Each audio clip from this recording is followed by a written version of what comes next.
Hey, toi, regarde-moi ça. Alors, mon Stéphane, cette merveilleuse artwork, cette merveilleuse pochette m'a inspiré à te dire, Steph, faut que tu regardes Uninvited.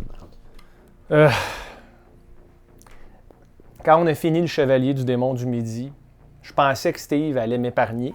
Hein, on est supposé être des amis, on est des commis, on travaille pour un gérant tortionnaire. Mais ceci dit, je me dis au moins j'ai un certain bastion là, d'espoir. Steve, il me fera pas mal. T'sais. Puis il commence notre premier shift au Super Club Vidéo Gore en me forçant à regarder Uninvited.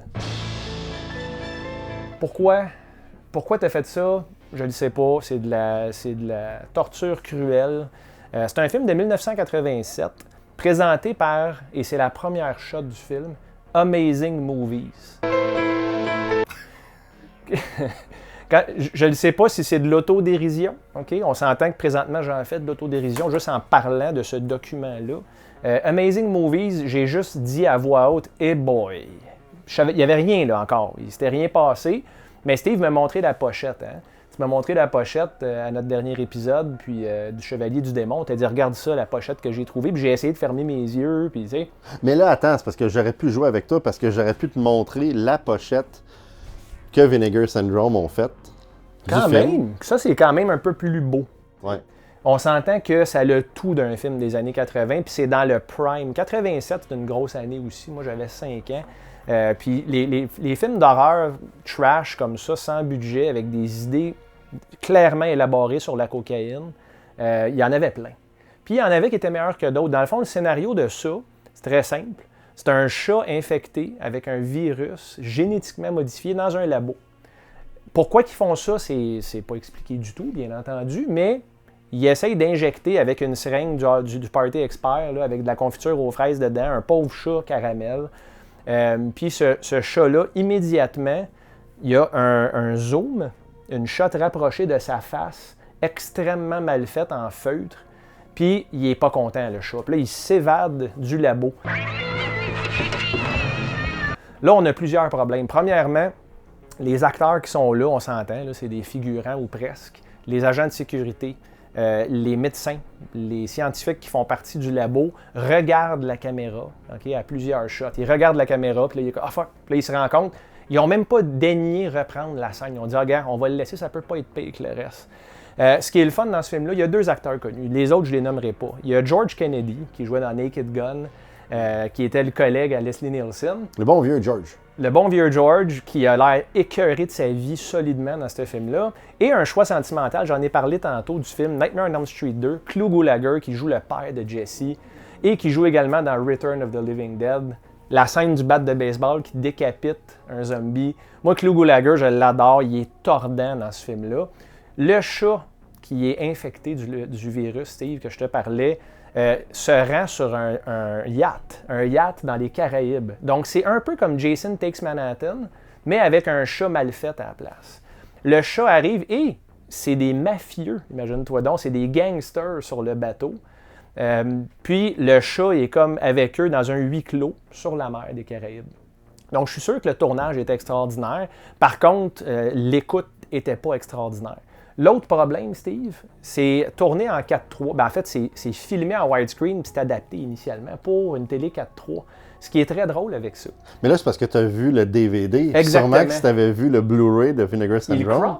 Ben non, ça devait être comme un beau widescreen. C'est ça que je dis, en fait, c'est que l'original a été shoté 4:3, mais ce que j'ai regardé était en widescreen. Et le problème avec ça, c'est que le chat, dans un 4:3, ils disent « OK, ça c'est coupé, puis ça c'est coupé. On verra pas les cascadeurs. » On voit le bras du gars qui manipule la marionnette du chat dans l'anus. Puis là, c'est bizarre en esti parce que le chat a un chat à l'intérieur de lui. C'est ça que le virus a fait. In vitro, il y a un autre chat mutant qui se crée à l'intérieur, puis qui sort, puis qui mord les gens. Puis quand il mord les gens, hein, on le voit effectivement, un chat dans un chat. C'est la première crise de fois de ma vie que je dis cette phrase-là.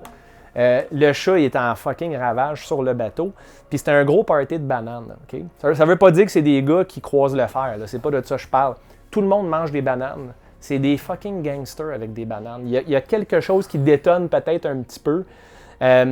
C'est étrange à tout point, Steve. C'est quand même plaisant d'en parler, par contre, parce que c'est tout un trip d'acide, ce film-là.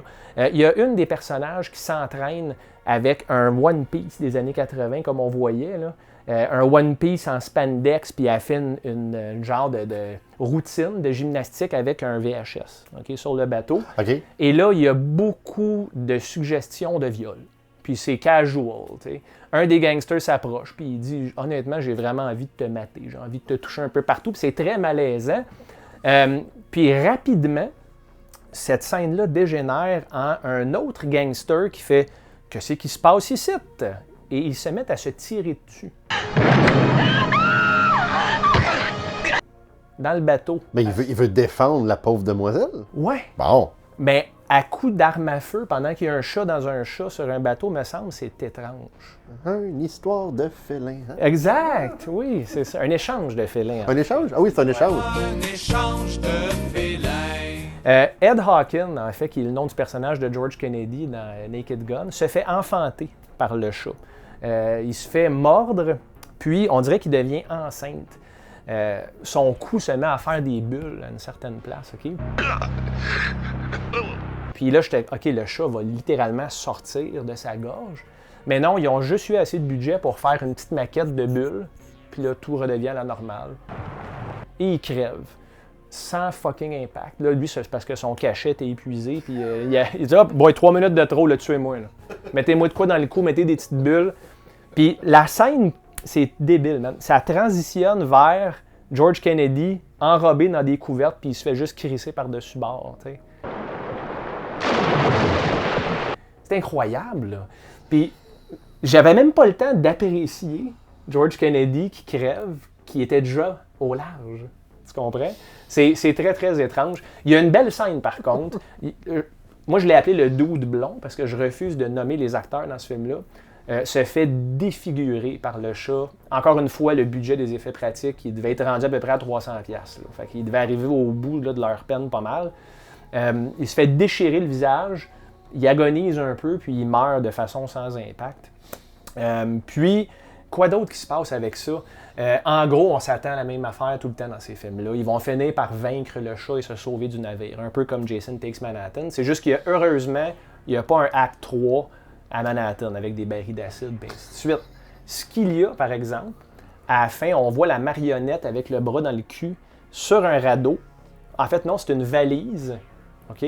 La marionnette est sur une valise puis elle flotte au large. Et la dernière shot du film, Steve, c'est un jeune enfant insouciant qui marche sur la plage, qui récupère le chat et qui regarde la caméra et ça fait un freeze frame.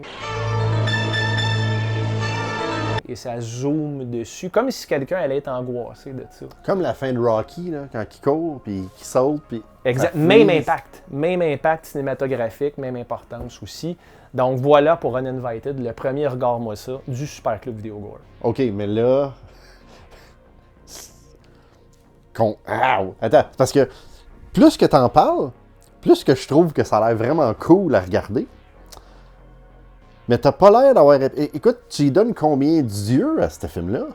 Steve, en fait, je vais vous dire, en toute franchise, il avait envie que je souffle. Il me l'a même dit quand il m'a recommandé le film The Uninvited. J'ai adoré ça. C'était excellent.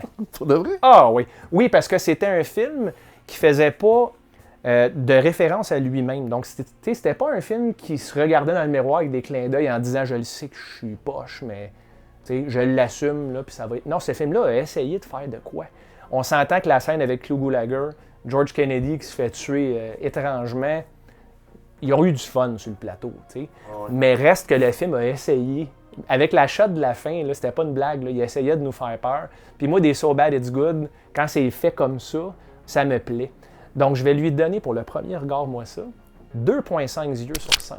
C'est quand même pas pire, ça, 2,5. Si on regarde l'historique, allez voir l'historique qu'on avait avec Le Chevalier du Démon. 40 épisodes, hein? Ouais. Puis il n'y a pas eu beaucoup de films qui ont eu les 2,5 et en haut. C'est quand même intéressant. En fait, t'as complètement tort parce que 2,5 est le rating que j'ai le plus donné. Fait que sur ça...